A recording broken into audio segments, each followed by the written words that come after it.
All right, so section 2 is all about that base and height, area of triangles and quadrilaterals. Learning goals. First, in this section, we are learning to state and compare the attributes of different shapes. So talk about how different shapes are different and the same. Next, explain that the area of a parallelogram is the same as that of a rectangle with the same length and height.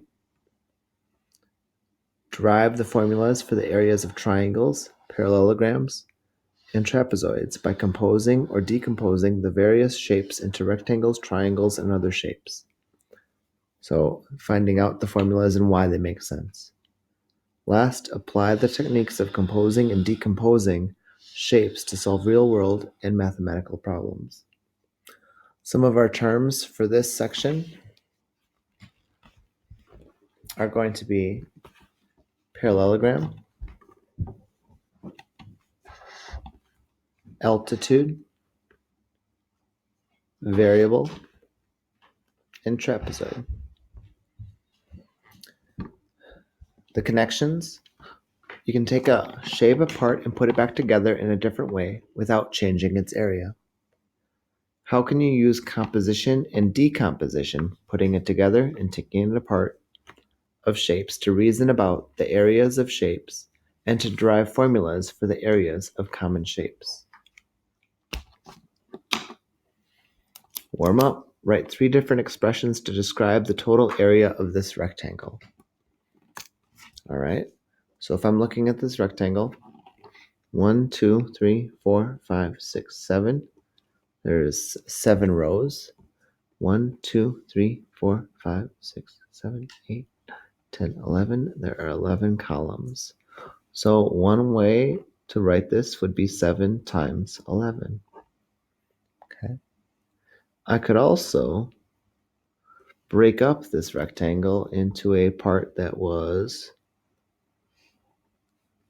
10 and 1. So I could also write this as 7 times 10 plus 1. And then if I wrote that a different way, I could use the distributive property to write 7 times 10 to equal 70 in here, plus the 7 times 1 to equal the 7 in here. And so this is one way to write this is a second way to write this, and this is a third way to write this. There's more than just that, but that's using the distributive property to rewrite the area of this rectangle. All right, so getting started. In the 20s, consider each figure. The first figure is a rectangle. It has a height of 5 and a base of 4, so it has an area of 20. The second one is a triangle. My triangle has a base of 4, has a height of 10. 10 times 4 is 40. Half of that is going to be 20, so it has an area of 20. Third one is going to be a parallelogram.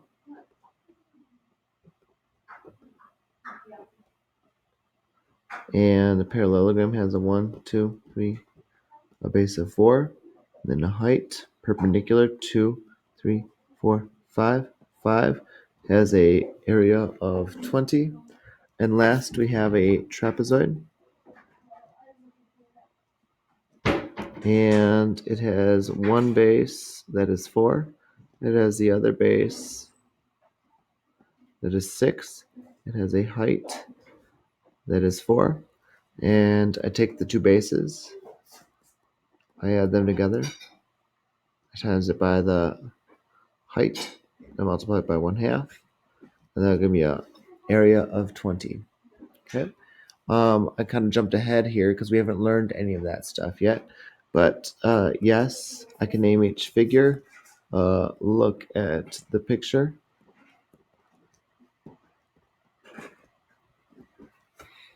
An attribute is a characteristic to describe a figure. Okay.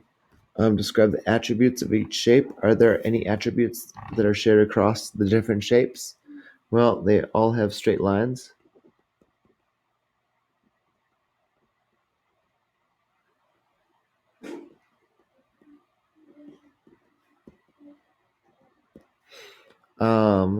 If I look at it, 3 of 4 have 4 sides. I know they're all polygons. Okay. Each shaded figure shows an area of exactly 20 square units. Show how you know. Well, I used the formulas, but you don't know those yet, technically. So, I would have counted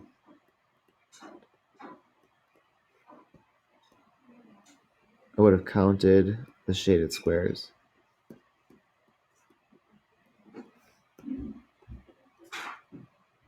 for each of the 4 figures, and it would have been close to 20, and I would have seen how it would be close to 20 when I would have counted them. So, for instance, if I took the parallelogram right here, I would have had 1, 2, 3, 4, 5, 6, 7, 8, 9, 10, 11, 12, 13, 14, 15.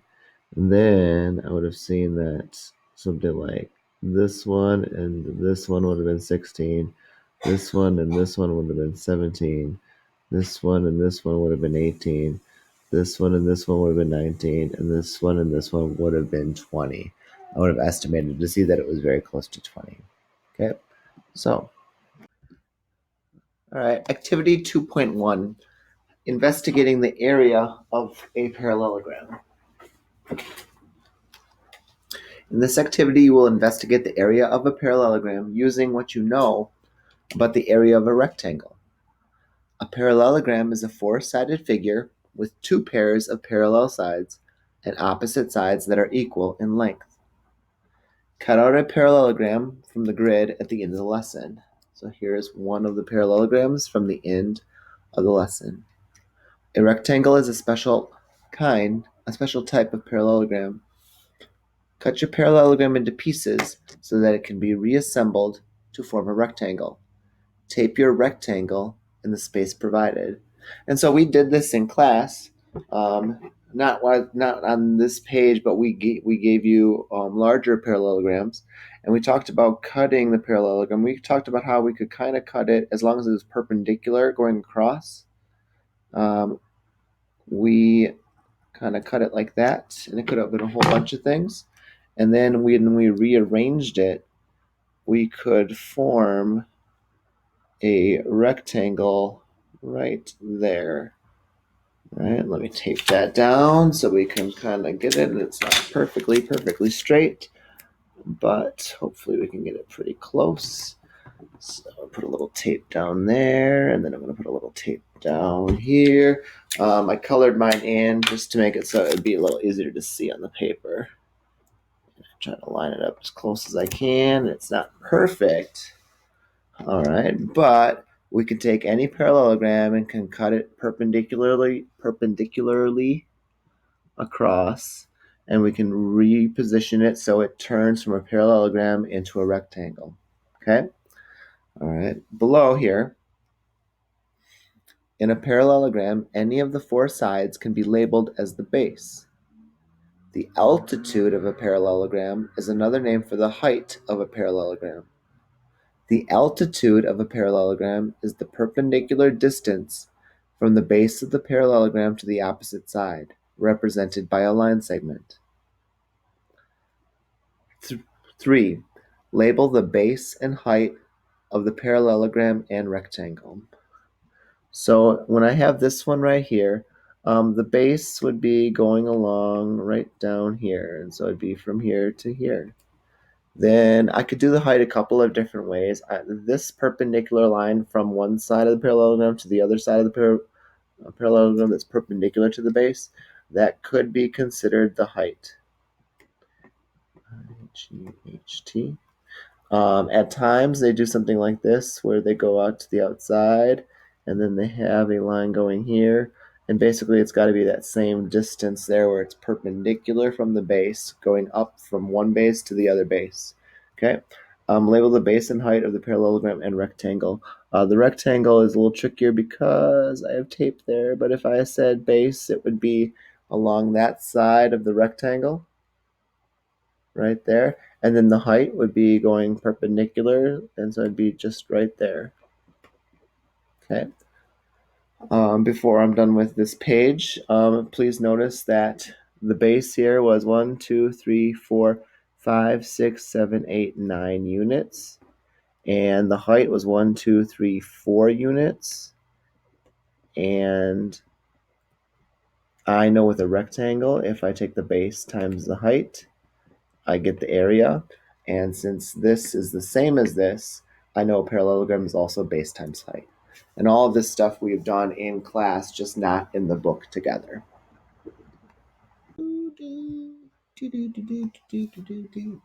All right, so first, what this young lady is reminding us is when you write a sentence to explain your reasoning, be sure to express a complete idea. Your sentence should make sense standing alone, so I want to make sure that I'm answering these so that I can show that I understand what I'm talking about and how I'm clear. How does the height of the parallelogram relate to the height of the rectangle? The heights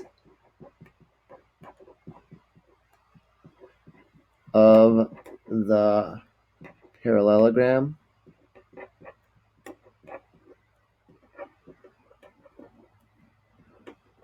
and the rectangle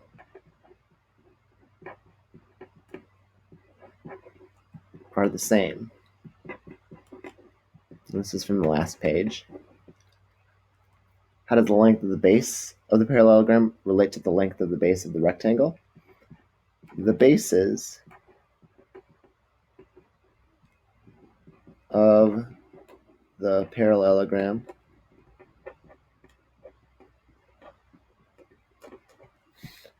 and the rectangle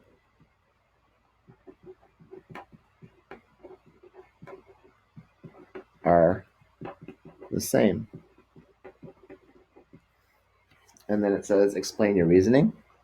Well, both shapes have the same dimensions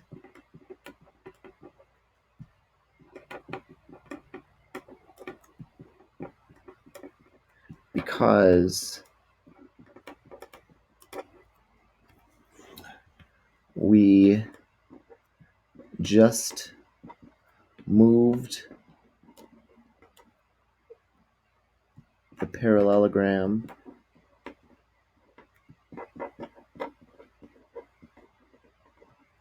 around.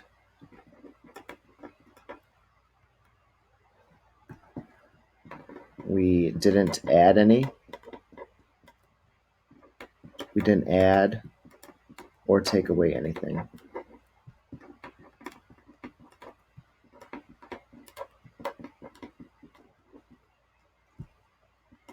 So it's going to be the same amount, the same area. 5, describe the relationship between the areas of a parallelogram and rectangle that have the same base and height. Well, the area or the areas of a parallelogram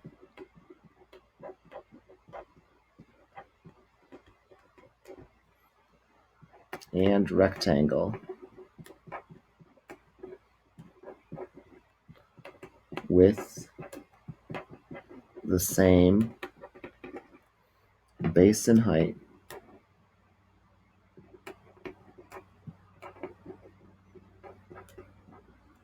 would be exactly the same.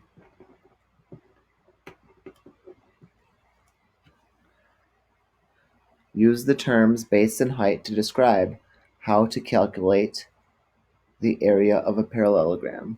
Well, you would multiply the base times the height to calculate the area of a parallelogram.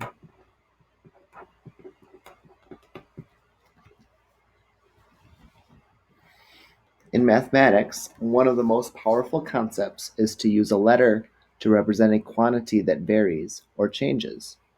The use of letters, called variables, it's in bold, so the definition is always over there. A variable is a letter that is used to represent a number. Helps you write expressions to understand and represent problem situations.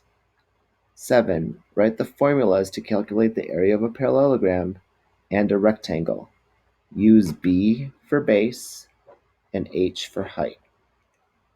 So, as we've been talking about, for a rectangle,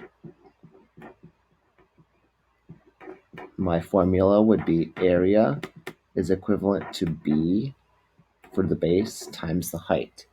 When we put those next to each other, when those variables are next to each other, that means we're multiplying them together. For a parallelogram,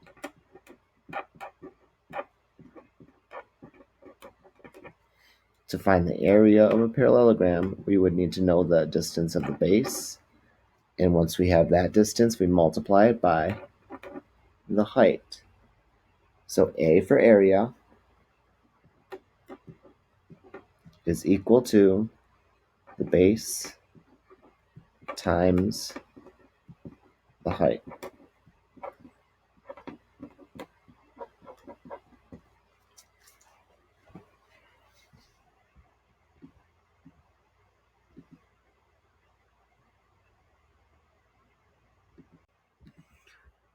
All right, so we have activity 2.2, investigating the area of a triangle.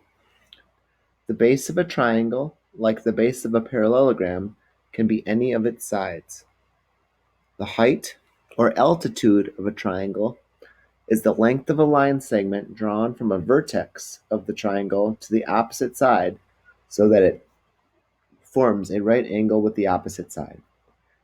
So if I'm looking here, this first one, here's the base, and to make it so it's perpendicular, they kind of went out here and they drew this line, and this is the altitude that would go from the base to the other side, to the vertex on the other side to measure the height.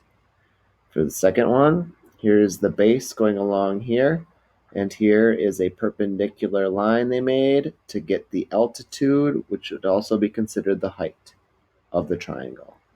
For the third one, it's kind of the same as the first, but it's going the other way. Here is the base. To make it so it's perpendicular and going to the other point, they kind of drew an imaginary line here. And then this length right here is the altitude, which would be the height of a triangle. In Khan, I've shown you guys that one of the practices is identifying the base and the altitude or height of triangles. And so that would be a good thing to practice because it can get a little tricky. The altitude is always perpendicular to the base, and the altitude or height is always going to the opposite, to the vertex on the other side. Okay, so it's measuring the height. Sailboat race courses are often shaped like triangles. The course path is defined by buoys called marks. When the course is triangular, the marks are located at the corners or vertices of the triangle. Here is a sample course with the marks numbered. I got to see this recently. I believe this past summer I got to see a boat race, and it was very interesting how they had to go around the buoys and a certain number of laps. And so we have a start and finish right here, and so they kind of went around, and this is the first mark, so you have to go around that. Here's the second mark, so they have to go around that. Here's the third mark, and then for this race, they had to go around those twice and then get back to the start-finish line. Okay? Then the bottom says race officials need to know the area inside the course. So we need to know this area here so that they can plan for the number of spectator boats that can anchor within. So the one I saw this last summer, we were kayaking and we brought our kayaks to the outside, but we were really far away. And what we could have done if we got there earlier is we could have went to the inside and kind of stayed on the inside to watch the race from inside the actual course. Okay.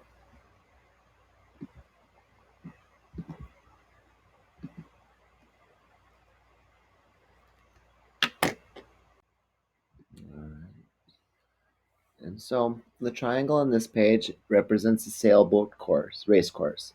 Each square on the grid represents 1/10 of a mile by 1/10 of a mile. Estimate the area of the triangular course in square units. Justify your estimate.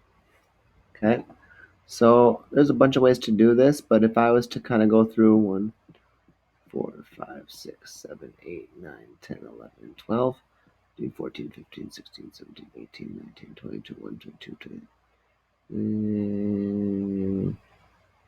23, 24, 25, 26, 27, 28, 29, 30, 31, 32, 33, 34, 35, 36, 37, 38, 39, 40, 41, 42, 43, 44, 45, 46, 47, 48, 49, 50, and then 51,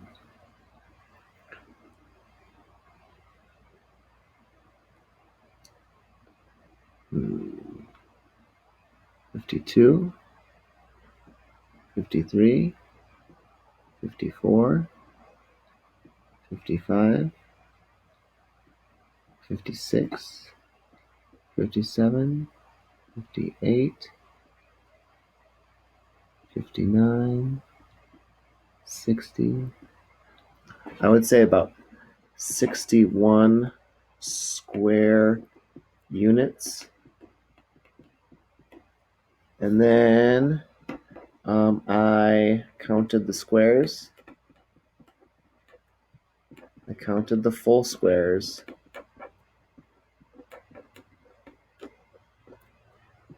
And then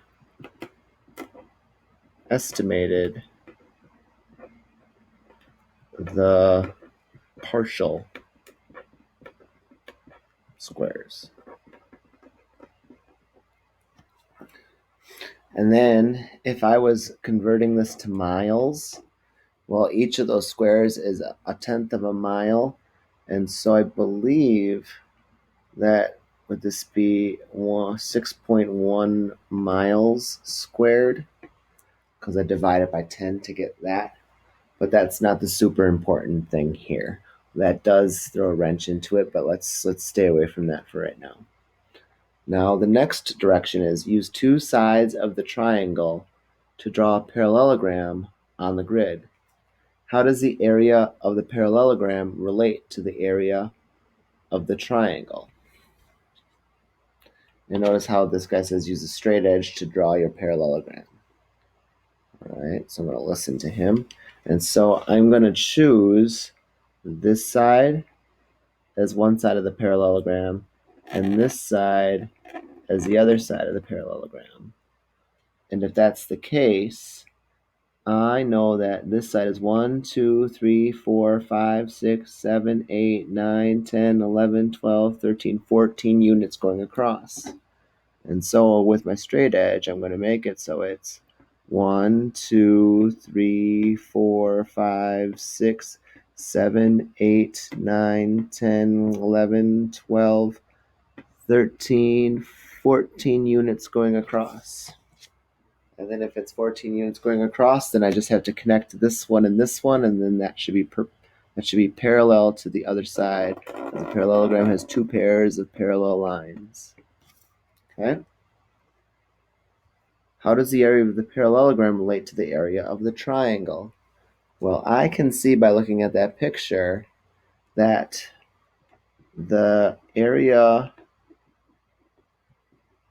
of the parallelogram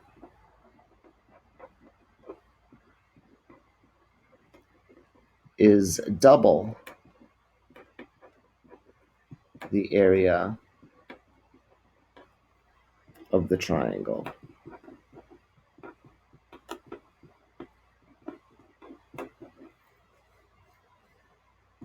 In fact, if I look at this, if I was to take this and like rotate it around, it would line up right on that one.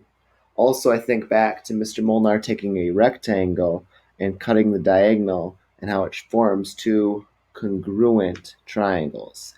Congruent, same size, same shape. Calculate the area enclosed by the triangular course. Okay. Well, what I would do now is I would figure out that the base was 14 units, and then the height, I could make this line 1, 2, 3, 4, 5, 6, 7, 8, 9. The height was 9. So for me, for the parallelogram, I would take 14 times 9, and that would give me the area of the parallelogram. But then, because there's two triangles that are congruent that make up the area of the parallelogram, I would divide this by 2. And when I divide it by 2, I get 63 square units. And for me, that makes sense because my estimate was right around 61 square units. Okay?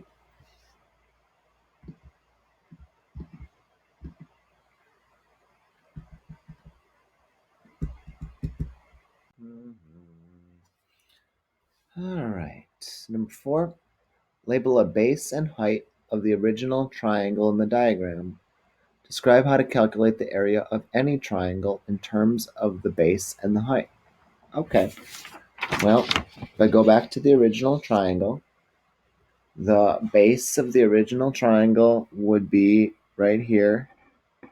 And so this to this would be my base. And it was my base of 14. And it goes all the way to here. And it goes all the way to here. And I'm just making sure that you can see clearly it's that whole thing. The height here, it could have been this one, but to make it easier with the triangle, it needs to be perpendicular from the base. It needs to go to the opposite side, and so it'd be this one right here. So it's 1, 2, 3, 4, 5, 6, 7, 8, 9. It's still 9, and then it's still 9, and that would be the height, Height. Okay. Now, so I did that first part. So I can say done. And then the next thing it says is describe how to calculate the area of any triangle in terms of the base and the height. Well, what we did on the previous page is I would multiply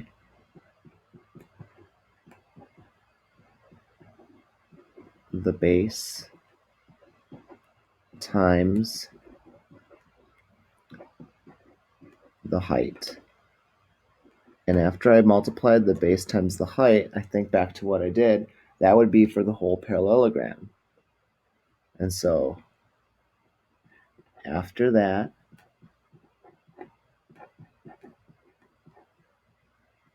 I'd divide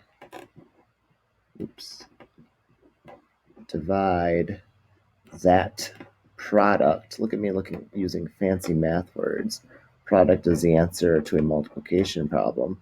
I divide that product by 2. And I'm going to put in parentheses to remind us, which is the same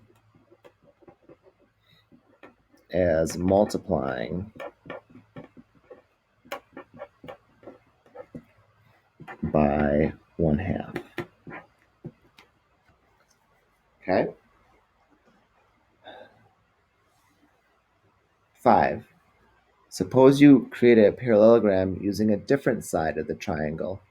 Does this change the area of the triangle? Explain how you know. So if I chose instead to use this as one of my parallel lines and this is one of my parallel lines, it would go from a parallelogram, it would go this way and then would come across, okay? And so would that change the area? No, it would still be the same triangle.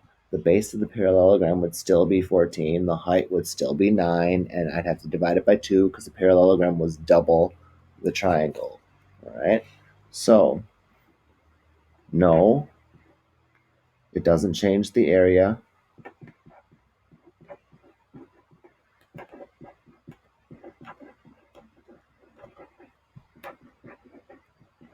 The area because it is the same triangle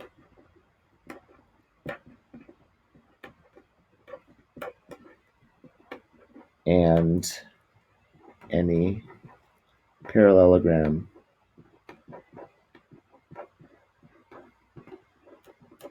we make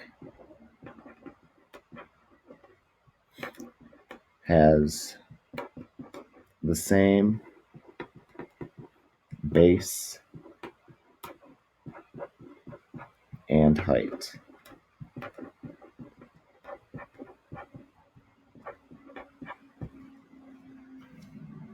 Okay.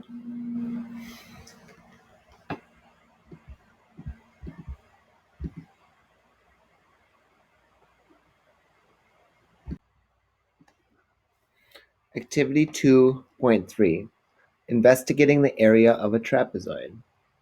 You have seen that taking apart or decomposing a parallelogram forms a rectangle, and putting together or composing two triangles also forms a parallelogram. Composing and decomposing can help you think about the shapes differently in order to determine their areas. In this activity, you will take apart and put together shapes to determine the formula for calculating the area of a trapezoid.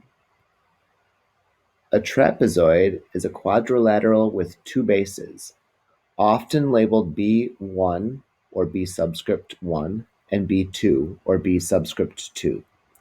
The bases are parallel to each other. The other two sides of a trapezoid are called the legs of the trapezoid. An altitude of a trapezoid is the length of a line segment drawn from one base to the other and perpendicular to both. The variable b represents a base, but a trapezoid has two bases, so subscripts are used to distinguish between the two different bases. B1 and B2 are not equal in length.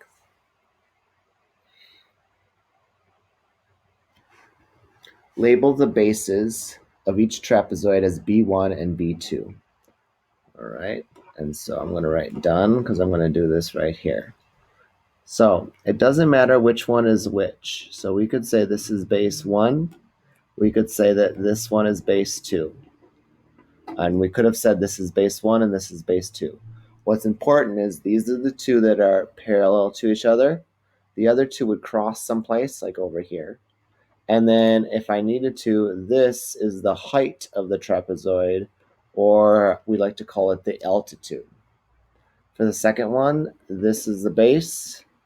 We'll call it base 1, and this is the base, and we'll call it base 2. And we can switch the numbers around, but those are the ones that are parallel to each other. This is the height, sometimes referred to as the altitude. Notice that it forms a right angle with both bases. It's perpendicular to both bases. Okay. These other two that we're not writing anything down are a leg, and we did this in some warm-ups right in the beginning of the year to get us used to the parts of a trapezoid. Now they tried to mess you up here, but this is a base right here, and we can call it base 1. And then this is a base up here. We'll call that base 2. These two lines are perpendicular to each other. They're going to run forever and never run into each other. These are the two legs because they're going to cross some over here because a trapezoid only has one pair of parallel lines. And then the height would be here because it forms it's right angle with both bases. It's perpendicular to both bases. The last one, they rotated it around again, but we would still have this as our base. Ooh, call it base 1. And then this one was our other base. and we'll call it base 2 because they're parallel to each other. And then this would be the height, and these two would be the legs, and they're going to run into each other someplace over here. Okay? And then the next direction was to cut out two of the trapezoids at the end of the lesson to show how to determine each area. And that's going to be for the next page, and so we'll take a look at that next.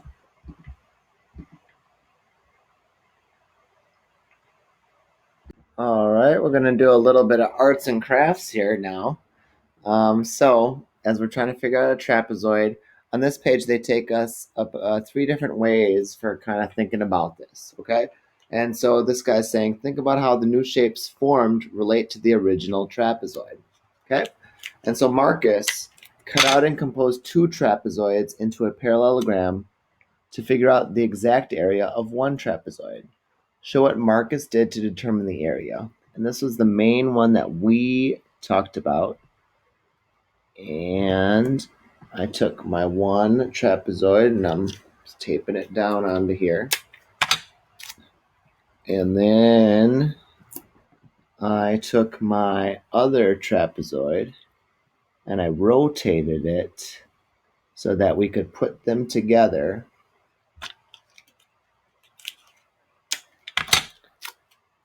And we could then make, with the 2 trapezoids, we would make a parallelogram. And with the wonderful parallelogram that we make, we would think about this. We'd have our base, and our base is made up of base 1 and base 2 added together.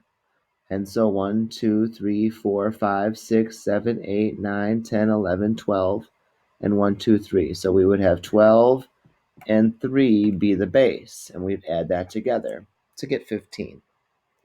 Then we would find the height of this parallelogram because we know parallelogram is base times height. And so I take a 90-degree angle perpendicular to the base, and I go 1, 2, 3, 4, 5, 6. And so it has a height of 6.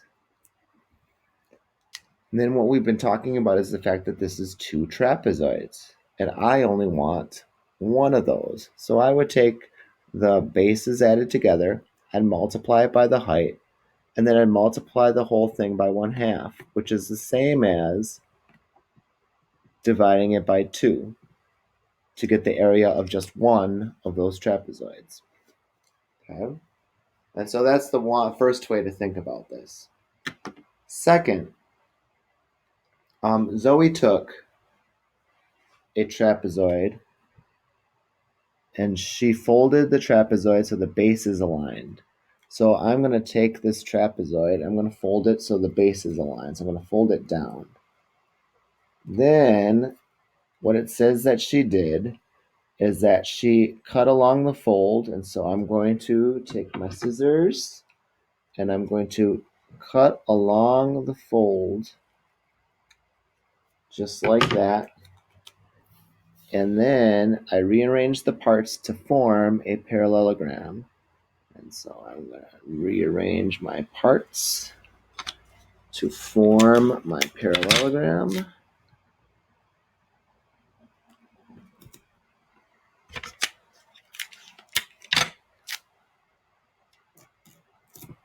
And then this one would be like that.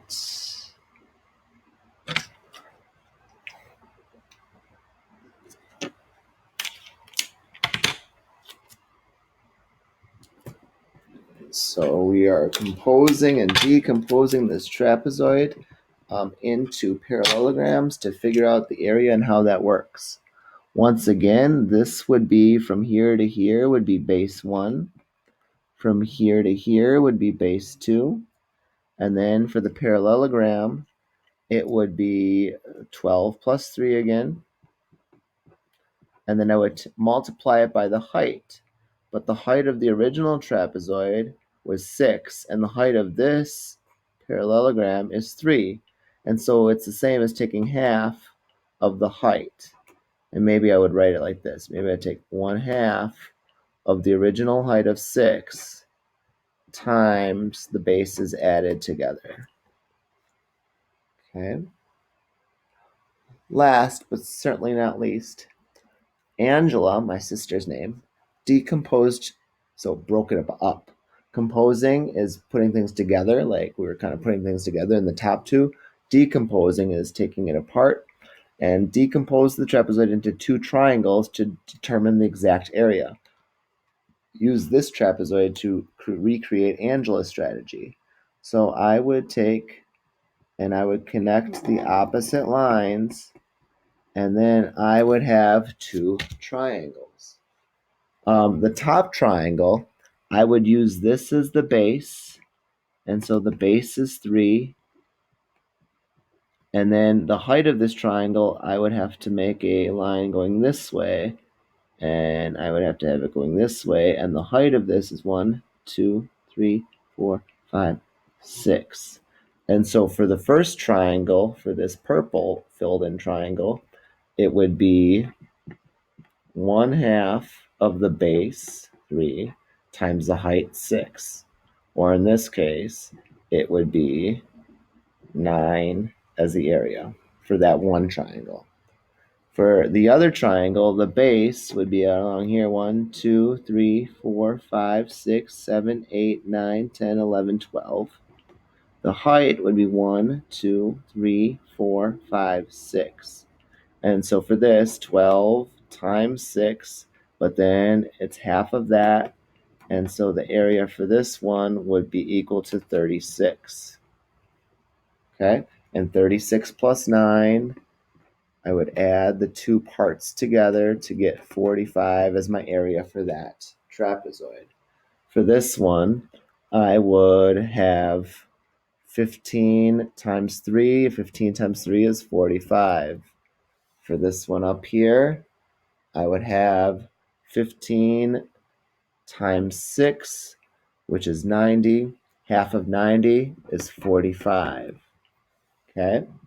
So by and large, each time I could think about this as I added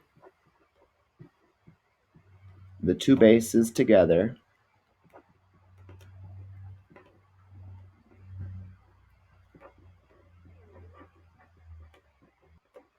multiplied by 1/2, or I'm sorry, multiplied by, I go, the height.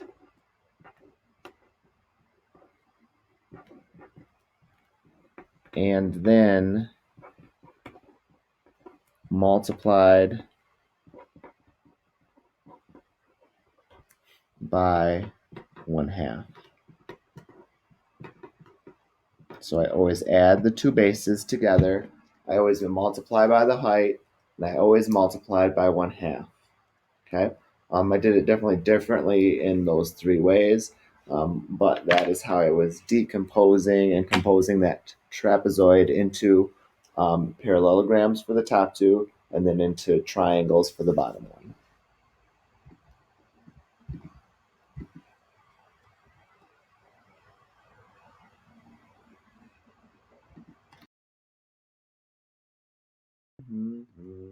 Talk the talk, all three shapes. Draw each shape and then label a base and height. Next, write the formula to calculate the area of each. Use A for the area, B for the length of the base, and H for the height. All right, so if I take a parallelogram, we're going to have that, and then I'm going to slide this down here, measure it the same, and then I'm going to connect my two lines.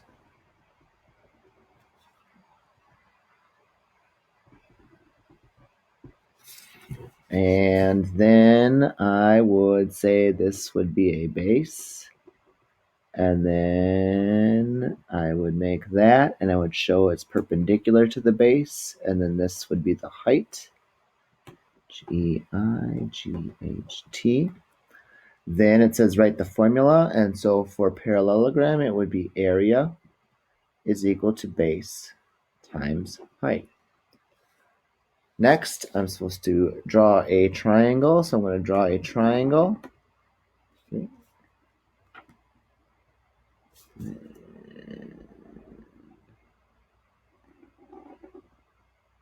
That. And then go like that. And for the triangle, I made it so this was the base. I made it so it was a right triangle, and since it forms a perpendicular line to the base, then this would be the height, GHT. And then for a triangle, I know that the area is equal to 1/2 of base times height. Okay. Last but not least, I need to make a trapezoid. And I would make that be a 1/2 inch. I would make that maybe be 2 inches. And those are perpendicular, and these most certainly are not. It's not a perfectly isosceles trapezoid. It's isosceles when the legs are exactly the same. The legs here are not exactly the same length. And for this one, I would make this be base 1. I would make this be base 2. And then my height would form a perpendicular line with both bases, and so this would be the height. And then for my area for a trapezoid that we've talked about, the area is going to be 1/2 times base 1 plus base 2 times the height. And I always think about it as doubling the trapezoid to make a parallelogram. And so then you take the bases times the height, but that's 2 trapezoids, so I divide it or multiply it by 1/2 to get my answer. Show that the two angles have the same area. All right, so for triangle PGM, I know that it's going to be 1/2 of base times height, and that's going to equal the area. For GM and for the other one, we have 1, 2, 3, 4, 5, 6, 7, 8, 9, 10, 11, 12, 13, 14, 15, 16, 17, 18, 19, 20, 21 for the base. So 1/2 times 21. And then the height for PGM is 1, 2, 3, 4, 5, 6, 7. Forms a perpendicular line with the base, and it is and it goes to the other vertice, and so it'd be 21 times 7. Okay. Then when I calculate this out, I would take 21 times 7, which is going to be 147. 47, and I would take half of that, and then half of 147 is going to be 73 and 5/10 would be my area of that triangle. Okay. You can use your calculators on that, and that'd be fine. For triangle RGM, well, that would be the same area formula, 1/2 of base times height. For that one, the base is 21 because it was the same line segment for the base. For this one, the height is 1, 2, 3, 4, 5, 6, 7. And so it has a height of 7, just like the other one. And when I multiply that together, it would be 1/2 of 147, and half of 147, or taking 147 dividing by 2, would be 73 and 5/10, which is the same. And so there I would show that this is equal to this. Okay. Write a paragraph that will convince your readers that the two triangles have the same area. All right. So the two triangles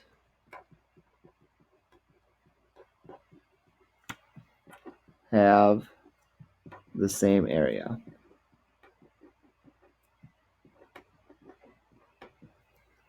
First, they both share the same base, and I would say GM, which is 21 units long. Second, each triangle has a height of 7 units. Third,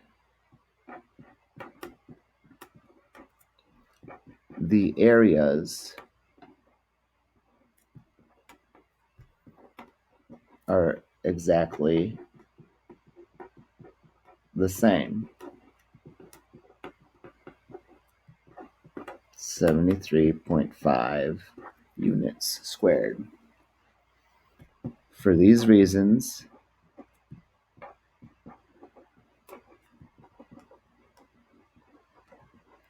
I know the two triangles